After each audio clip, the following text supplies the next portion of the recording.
ಎಲ್ಲರಿಗೂ ನಮಸ್ಕಾರ. ಕಿರಣ ಸರಸ್ವತಿ ಯೂಟ್ಯೂಬ್ ಚಾನಲ್ಗೆ ನಿಮಗೆಲ್ಲ ಆತ್ಮೀಯವಾದ ಆದರದ ಸ್ವಾಗತ.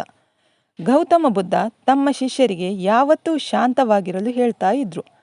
ಧ್ಯಾನಾವಸ್ಥೆಗೆ ಹೋಗುವ ಮೊದಲು ಶಿಷ್ಯರಿಗೆ ಶಾಂತರಾಗಿರುವುದನ್ನು ಕಲಿಸ್ತಾ ಇದ್ರು. ನಾವು ಯಾವೆಲ್ಲ ಸಂದರ್ಭದಲ್ಲಿ ಶಾಂತವಾಗಿರಬೇಕು ಮತ್ತು ಮೌನವಾಗಿರಬೇಕೆಂದು ಗುರುಗಳು ಶಿಷ್ಯರಿಗೆ ತಿಳಿಸಿಕೊಡ್ತಾ ಇದ್ರು. ಹಿಂದಿನ ಸಂಚಿಕೆಯಲ್ಲಿ ನಾನು ಗುರುಗಳು ಹೇಳಿದ 3 ಅಂಶಗಳನ್ನು ತಿಳಿಸಿದ್ದೇನೆ. ವಿಡಿಯೋದ ಲಿಂಕ್ ಡಿಸ್ಕ್ರಿಪ್ಷನ್ ಬಾಕ್ಸಲ್ಲಿ ಇದೆ.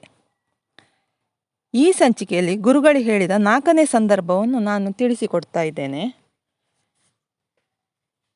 ನಮಗೆ ಸಂಬಂಧ ಇಲ್ಲ ಎಂದಾದರೆ ಆ ವಿಷಯದ ಬಗ್ಗೆ ನಾವು ಮಾತನಾಡದೆ ಸುಮ್ಮನೆ ಇರುವುದೇ ಒಳ್ಳೆಯದು. ಯಾವುದೇ ಕಾರಣ ಇಲ್ಲದೇನೆ ಬೇರೆಯವರ ವಿಷಯದಲ್ಲಿ ಮಧ್ಯೆ ಮಾತನಾಡುವುದಾದರೆ ಆಗ ಅದು ನಮಗೆ ತೊಂದರೆಯನ್ನುಂಟು ಮಾಡಬಹುದು ಮತ್ತು ಅದು ನಮಗೆ ನಷ್ಟವನ್ನುಂಟು ಮಾಡಲೂಬಹುದು. ನಾವು ಆತುರದಲ್ಲಿ ಇಬ್ಬರು ವ್ಯಕ್ತಿಗಳ ನಡುವೆ ನಡೀತಿರುವ ವಿವಾದದಲ್ಲಿ ಮಧ್ಯೆ ತಲೆ ಹಾಕಲು ಹೋಗಲೇಬಾರದು. ಅಂತಹ ಸಂದರ್ಭದಲ್ಲಿ ನಾವು ಮೌನವಾಗಿರುವುದೇ ಒಳ್ಳೆಯದು. ಏನಾದರೂ ಮುಂದೆ ಇರುವವರು ಜಗಳ ನಿಲ್ಲಿಸಲು ನಮ್ಮನ್ನು ಕರೆದರೆ ಮಾತ್ರ ನಾವು ಅಲ್ಲಿಗೆ ಹೋಗಬೇಕು.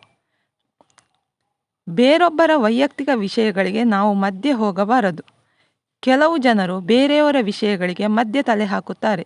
ಇದರಿಂದ ಅವರ ಮಾನ ಸನ್ಮಾನ ಮರ್ಯಾದೆಯ ಮೇಲೆ ಜನ ಬೆರಳು ಮಾಡಿ ತೋರಿಸುತ್ತಾರೆ. ಆದ್ದರಿಂದ ನಮಗೆ ಸಂಬಂಧಪಡದ ವಿಷಯದ ಬಗ್ಗೆ ನಾವು ಯಾವತ್ತೂ ಮಧ್ಯೆ ಮಾತನಾಡಲು ಹೋಗಲೇಬಾರದು.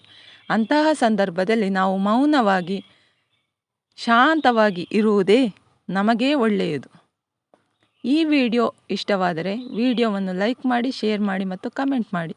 ನೀವಿನ್ನೂ ನಮ್ಮ ಚಾನಲನ್ನು ಸಬ್ಸ್ಕ್ರೈಬ್ ಮಾಡಿಲ್ಲ ಎಂದಾದರೆ ದಯವಿಟ್ಟು ಸಬ್ಸ್ಕ್ರೈಬ್ ಮಾಡಿ ಬೆಂಬಲ ನೀಡಿ. ಧನ್ಯವಾದಗಳು.